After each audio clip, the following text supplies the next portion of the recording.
கிறிஸ்துவுக்குள் அன்பானவர்களே, ஆண்டவரும் இரட்சகருமாகிய இயேசு கிறிஸ்துவின் இன்ப நாமத்தில் அன்பின் வாழ்த்துக்கள். நாம் தொடர்ச்சியாக அழைக்கப்பட்ட நாம் எப்படிப்பட்டவர்களாக இருக்க வேண்டும் என்பதை குறித்து தான் நாங்கள் தியானிக்கிறோம். நேற்றைய தினத்தை பார்த்தோம். புண்ணியங்களை அறிவிக்கும்படி நாம் அழைக்கப்பட்டிருக்கிறோம்.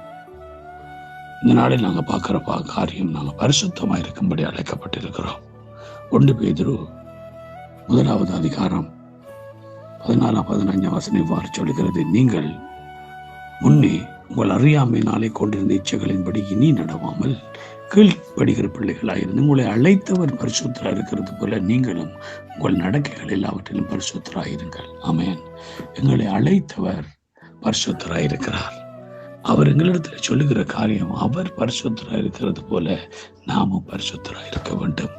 முந்தின நடக்கைகளுக்குரிய மோசம் போக்குற இச்சைகளுக்காலே நாங்கள் நடக்காதபடி, அவைகளுக்கு அடிமைப்பட்டு போகாதபடி, நாம் நம்முடைய அழைத்தவருக்கு கீழ்ப்படுகிற பிள்ளைகளாக இருந்து அவர் பரிசுத்தராய் இருக்கிறது போல நாமும் பரிசுத்தராய் இருக்க வேண்டும் என்பதுதான் ஆண்டவருடைய எதிர்பார்ப்பாக இருக்கிறது. ஆகவே ஆண்டவர் என்பதை எதிர்பார்க்கிற நாம் பரிசுத்தராய் இருக்க வேண்டும்.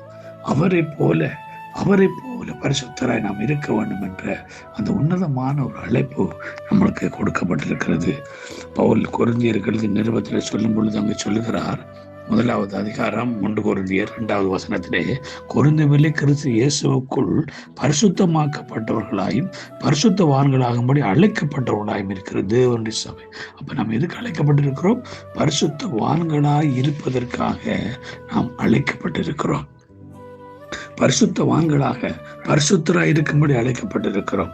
பரிசுத்தவான்களாகும்படி அழைக்கப்பட்டிருக்கிறோம். பிரியமானவர்களே, அங்கே 1 தெசலோனிக்கேயர் 4 அதிகாரம் 7-8 வசனத்தில் அங்கே சொல்லப்படுகிறது: தேவன் நம்மை அசுத்தத்திற்கு அல்ல பரிசுத்தத்துக்கு அழைத்திருக்கிறார். ஆகையால் அசட்டு பண்ணுகிறவன் மனுஷரை அல்ல, நமது பரிசுத்த ஆவியை நமக்கு தந்துள்ள தேவனையே அசட்டை பண்ணுகிறார். அப்ப நாம் எதுக்கு அழைக்கப்பட்டிருக்கிறோமோ?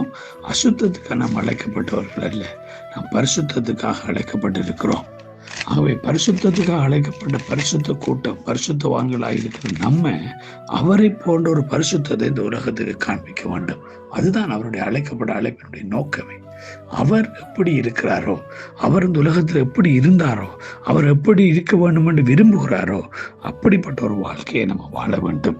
ஏனென்றால் அங்கே எபிரெயர் 12 அதிகாரம் 14 வசனம் சொல்லுகிறது: யாவரோடு சமாதானமாயிருங்கள், பரிசுத்தம் உள்ளவர்களாக இருக்கவும் நாடுங்கள், பரிசுத்தம் இல்லாமல் ஒருவன் கர்த்தரை தரிசிப்பதில்லை அப்படின்னு சொல்றாரு.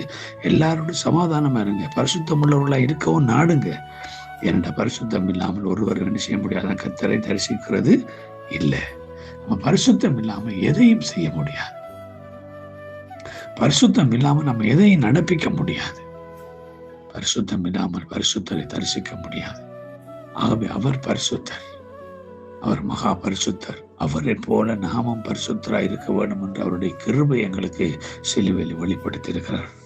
ஆகவே பிரியமான தேவ பிள்ளைகளே, நாம் அசுத்தத்துக்கு அழைக்கப்பட்டவர்கள் அல்ல, அருவருப்புக்காக அழைக்கப்பட்டவர்கள் அல்ல. அவரை போல, அவர் பரிசுத்தராக இருக்கிறது போல நாமும் பரிசுத்தராக இருந்து பரிசுத்தமுள்ள தேவன் இந்த உலகத்துக்கு காண்பிக்கும்படி அழைக்கப்பட்டிருக்கிறபடினாலே நாம் அழைக்கப்பட்ட அழைப்புக்கு பாத்திரமா எப்பொழுதும் பரிசுத்தம் உள்ளவர்களாக இருக்க பிரயாசப்படுவதற்காக எங்களை உழைப்போம். அதுக்காக நாங்கள் செயல்படுவோம், பரிசுத்தத்தை வெளிப்படுத்துவோம். கர்த்தர் தாமே அப்படிப்பட்ட பரிசுத்த வாழ்க்கை ஒவ்வொருவருக்கும் தந்துடுவாராக. God bless you all.